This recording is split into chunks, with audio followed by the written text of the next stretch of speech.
نحمدہ ونصلی علی رسولہ الکریم اما بعد۔ حنفیہ کے نزدیک کسی مسلمان پر صدقہ فطر واجب ہونے کی ایک شرط اس مسلمان کا مالک نصاب یعنی غنی ہونا ہے، اور غنی ہونے کا مطلب یہ ہے کہ وہ سوائے ضرورت اصلیہ کے کم از کم 52.5 تولہ چاندی کے بقدر سامان اور مال و اسباب رکھتا ہو، یا اسی قدر اس کے پاس سونا اور چاندی کے زیورات یا نقد روپے ضرورت اصلیہ سے زائد موجود ہوں اور وہ مقروض نہ ہو۔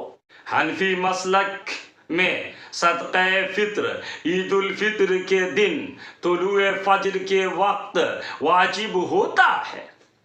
چنانچہ جو شخص عید کے دن طلوع فجر سے پہلے مر جائے یا جو شخص طلوع فجر کے بعد اسلام لائے یا جو طلوع فجر کے بعد پیدا ہو، اس کا صدقہ فطر واجب نہیں۔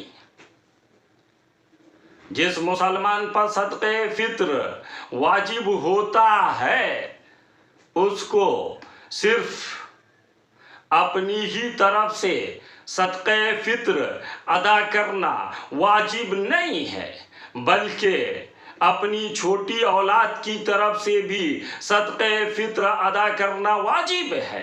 اسی طرح بڑی بالغ اور عاقل اولاد کی طرف سے باپ پر اور بیوی کی طرف سے شوہر پر صدقہ فطر ادا کرنا واجب نہیں ہے، لیکن اگر شوہر اپنی بیوی کی طرف سے اور باپ اپنی بالغ عاقل اولاد کی طرف سے از راہ احسان ان کی اجازت سے صدقہ فطر دے گا تو ادا ہو جائے گا۔